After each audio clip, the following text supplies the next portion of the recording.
similar line of thinking with that, but there are some that are a little bit more optimistic, that we've had the Industrial Revolution before, where people went from farming to manufacturing.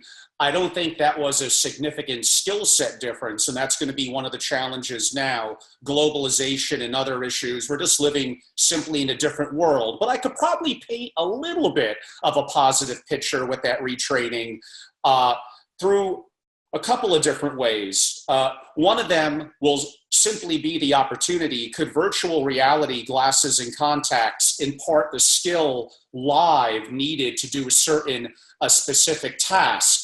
Healthcare, as we live longer and people are going to want human companionship and interaction, the opportunity of transitioning to something that may not be quite as skilled as technology, but the human emotional intelligence and impact in the way that we interact. Now, in time, in maybe 100 years, that may be gone as well. We're going to get to that in a little while. But I think there are some that could paint a positive picture. But for the most part, I'm a little bit more along your path. Let's follow your path a little further.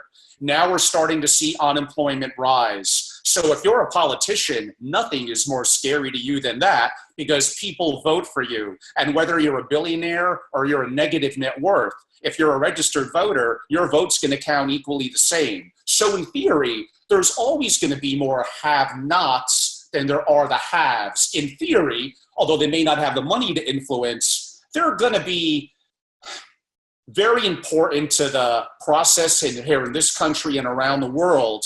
So how do we find a way to be empathetic to them, to help work with them, and to help that we have a society that moves forward? I think you hinted at it, arguably at universal minimum income, but why don't we hear your thoughts?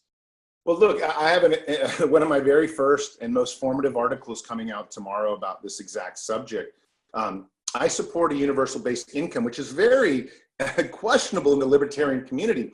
Though that said, it's a question of what do you do when half of America can no longer work and can no longer be retrained?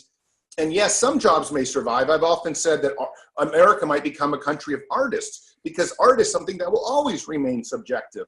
And you can sell art, and whether a robot does good art or bad art doesn't make a difference, because it's a subjective experience. Those kind of jobs will survive. But to the 50 or 100 million that become unemployed through automation and robots being better and more efficient, I think we're going to have to provide them something, or they're probably going to riot. They're probably going to, get very angry and cause civil strife. The last thing we want in the 21st century is civil strife, because we created this economic environment where nobody can actually have enough money to put food in their children's mouth. So it's up to society. It's also up to the government, and I think it's also up to the robot manufacturers, to the AI manufacturers, to say, we don't want to create a dystopia. How can we as a society continue to make America stronger and yet also support the people that may no longer be able to work? A planned income is one way to do it. They could go get multiple degrees and go get education or whatever. They'd have enough food and shelter and whatnot. I think one thing